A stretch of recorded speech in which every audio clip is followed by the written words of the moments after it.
So let me just talk about the past. What we have here, the Four of Pentacles. This is basically holding on very, very, very tightly to somebody, to a relationship partner, wanting to make things work, wanting to build a stable foundation with that person. So I feel many of you are at a point where financially you're very, very stable. You're stably employed and you have like, they say like you have a lot of positive energy all around you. Like, you know how to save money. You might have like, property behind you. Okay. You might own property, and you might also be like very well received in your professional life. And so when everything is going really well in those sectors, the only thing that you were struggling with is the relationship partner. Control issues. One person wants to do this. One person wants more freedom. And then the other person feels jealous when there's too much freedom. So I feel many of you were with somebody that either didn't want to submit. There is a lot of power struggle, control, and, one person did not want to stay. And I feel that the other person that you're dealing with, this is an energy. We have here the Prince of Swords, okay? You could be dealing with an air sign, an Aquarius, a Gemini, or a Libra. But I feel like this person is an energy of somebody that wants to live life kind of recklessly. They want to see the world. They're generally very honest, very faithful. But there are a lot of power dynamics, power struggle, control issues in this relationship. One person wants independence. The other person wants to control. I feel like the person you were dealing with wants independence. They want to come and go as they please. And they're honest, so they don't understand why you have restrictions imposed upon them. They might also not be ready for this foundational life that you're trying to build with them. Because you're stable, but they're not. They're just starting out professionally. So they don't feel like they have enough to give you. They don't feel like they can make promises to you because they don't know where they're going to be from one day to the next, from 1 month to the next, from 1 year to the next. So they tried, but I feel like they couldn't give you what you wanted. Okay. So this is moving away into the past. And I feel like you had a lot of trouble letting go of this person. And I also feel like you had a lot of trouble seeing things from their point of view. It has nothing to do with how much they love you or whether or not they even love you. That's not even a question, because I feel like they care. But I feel like you wanted love to be expressed and felt in a very specific and a very particular way.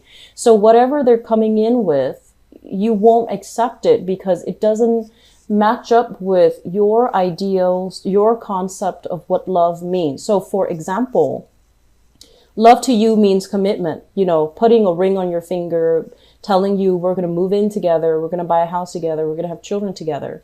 Whereas this person is just like, love means action. Love means taking you on trips, going to see the world. But I feel like you wanted a little bit more. You wanted something a little bit more concrete, whereas they wanted to share experiences with you. So this is basically wanting the other person to submit to our ideas of what love means. When they are their own person, they're going to express love in a different way. So there has been a lot of power struggles in your relationships. Moving forward into the present situation, we have here the 10 of Cups and the 10 of Pentacles. So this is basically two people coming together, matching each other, and seeing things finally for the first time. Seeing things kind of like in the same manner, seeing things from the same point of view, agreeing to let go of their differences and working to build a future together. So the 10 of Cups, this is what I call the apex of emotional happiness. It can't get any better than this. This is like discussions about family planning. When do we get married? When do we get engaged? How many children do we want to have? Where do we want to settle? Is your mom moving in with us, or are your parents moving in with us? So this deals greatly with these deep-rooted, important conversations that you're going to have with a relationship partner for this month. And I'm also sensing the 10 of Pentacles. Excuse me, the motorcycle in the outside. Sorry about that. The 10 of Pentacles basically means generational wealth, people combining their income together, shared bank account. So I feel like you are taking a relationship to a very definite level where you trust one another, you care about one another, feelings are mutually felt and expressed, you know, like in a really nurturing way. So not only do you like the other person, but I feel like you trust them. And you're at a point right now where you are able to join your finances, where you're able to combine wealth and assets together to build a family, to start a family. I'm seeing a lot of family planning with both of these spreads. With both of these cards. So it's like, you know, how many children are we going to have? Where are we going to live?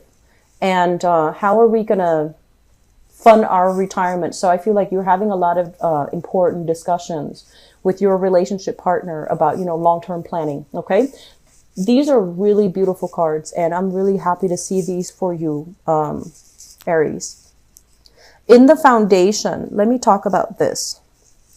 We have here the King of Cups, and some of you could be dealing with this person. This is a water sign, Pisces, Cancer, Scorpio. And we have here as well the Three of Wands. So if you are dealing with this person, this is a water sign, sun, moon, or rising. The Three of Wands basically means waiting for them to get their act together, waiting for them to get their life under control, waiting for them to, you know, kind of like extract themselves from a situation where they have been very emotionally rooted. So they might have, you know, another relationship that they're in, that they might have been separated, they might have been divorced, and you're waiting for them to be ready to commit to you. And then for others, I feel like this is an energy of a water sign that you're dealing with where they really drag their feet. They take their time. They're not as ambitious, and they're not as, I want to say, spirited and directed as you are. So things that would take you 5 minutes to do, it takes them a lot longer. And so energetically, I feel like you and this water sign might be a little bit off, like not on the same page, emotionally, mentally, physically, and you might want the same things, but you're very clear and definite about what you need to do to get yourself what you want. Whereas this person is kind of flopping around, you know, they're still trying to get their act together. They're still trying to stabilize their life. They're still trying to build things for themselves. And so they might have trouble committing to you 100%. I'm also sensing if this is an ex that you have broken up with, Pisces, Cancer, Scorpio, what you're doing is you're turning back on this person. You're turning your back on this person. And I feel as well, if there has been a lot of promises that were made that fell short, if they made promises to you and they're like, we're going to do this next year, we're going to do that, and then none of those plans came to fruition, you start to see that, you know what, I'm wasting my time here. So you turn your back, and then you're like going out, branching off and looking at other opportunities, looking at other dating prospects, and looking at what else is available for you. So I do feel many of you turning your back on a relationship mainly because the other person is not following through with their promises. They're not able to give you concrete, definite answers. They're not able to give you like the information that you need in order to feel secure in your relationship with them. And crowning this reading is something that you're thinking about. We have the Ace of Swords, and we have as well the Fool. The Ace of Swords is basically important breakthrough communication that will really allow you to see where you stand with another person. It will allow you to see as well decisions that are made with another person, and we have the Fool. And we have here an air sign in your past. Okay, so an Aquarius, a Gemini, a Libra, that you might have really tried to work with. Like you might have tried to, okay, let's negotiate, let's compromise, let's just, you know, smooth out our energy so that we can stay together. I feel that there is going to be breakthrough communication here with an air sign that will allow you to see things from a different perspective, that will allow you to kind of like blend your energy together so that you're not leaving them with the Fool. You're not starting over. You're just rearranging, fixing a few things so that the relationship becomes a lot more stable, a lot more clear, and a lot more definite. So if you are dealing with an air sign and there has been stop, go, and power struggles, you want one thing, they want another, I feel like there's going to be a compromise here that will allow the two of you to come back together and to fix issues that might have crept into the relationship. Coming forward into the future position, we have the Sun as well as the Seven of Wands. Once again, you know, that whole concept about ego, power struggle, what one person wants on an individual basis might be in conflict with the partnership or with the partner as a whole.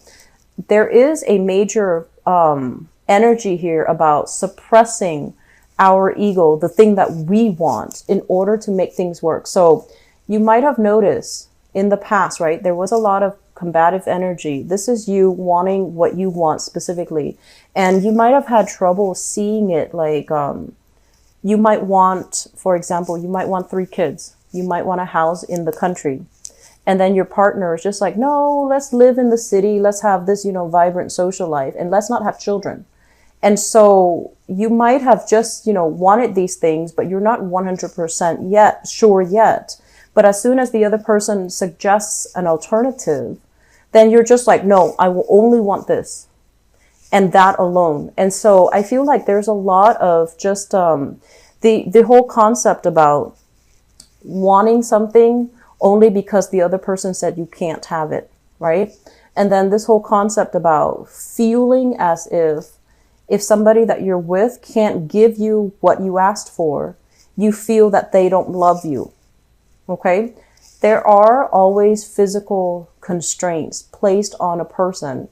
They can't give you whatever it is, but they can give you all the other things. So it feels to me like there were a lot of doubts in your mind as to, you know, whether or not somebody really cared about you, whether or not somebody really loved you, because you were approaching relationship more from an ego standpoint, what you can get out of it. Not that, you know, you're selfish or anything like that, but I feel like it was hard for you to kind of switch this story and see things from your partner's perspective, see where they're struggling and really hear them out.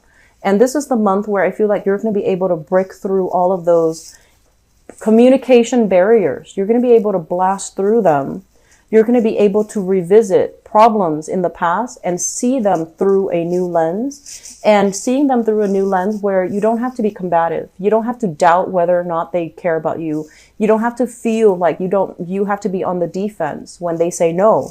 And so the whole concept about suppressing the ego and really allowing the other person to talk and allowing them to tell you, you know, to tell you like where they're coming from, and not just passively listening, but actively listening and really understanding where they're coming from and why they can't give you what you need, why they can't give you what you want, why they might not even be the right relationship for you. That's, I feel, is very crucial. I'm sensing a water sign here that is in the picture that they want you to slow down a little bit.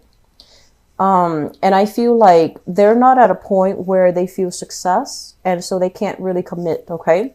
So if you're dealing with that, just be patient. And I also feel as well, earth sign, Taurus, Virgo, Capricorn. If this is an ongoing relationship where there is a lot of power struggle, control issues, you want to let that go. You want to release the energy. And I feel a lot of breakthrough here with air signs, Aquarius, Gemini, Libra, where there's going to be a sense of mutual understanding. Financially, you know, this is a month where I feel there will be a lot of talks financially with your significant other. How much are we going to save? Are we putting money in the bank? Do we need to save for our children's, you know, education, college education? Should we open up a retirement fund so that when we retire, we both can travel together? So a lot of discussions, a lot of important milestones, and a lot of opening up with a relationship partner is going to be happening for you guys for this month, okay? For single people, I feel like you have several options that are in store for you. These are good options, okay? They come from far away, like it could be figuratively or physically. They're coming from far away to come see you. You have several options on the horizon, and you definitely need to, you know, let the past go, turn your back on it, and just go with the new opportunities, because they are coming, and they are coming very, very fast. Don't, you have some relationship patterns here. I do feel that you need to break. And I don't feel it's entirely all your fault, Aries, but I feel that you have a very specific idea. If, you know, he or she loves me, they need to do this. And so whatever else that person does that doesn't really match up to your ideal of what you want, then you feel like it's not really love. And that's something that you need to really reassess, because people show and express and, display love in their own way. Some people are flamboyant about it. Others are very quiet about it. But however somebody loves, I feel like you're always going to feel it, okay? Whether or not they love you, you're always going to feel that. So if they love you, they wouldn't do things or say things to undermine your self-esteem.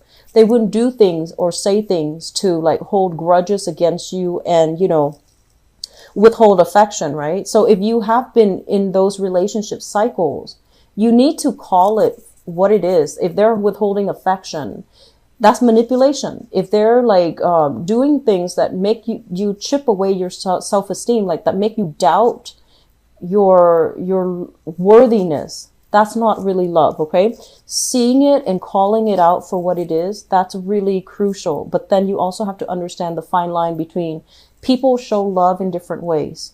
So learn to bend a little bit to the relationship partner. I feel like that's going to help you harmonize your relationships, okay?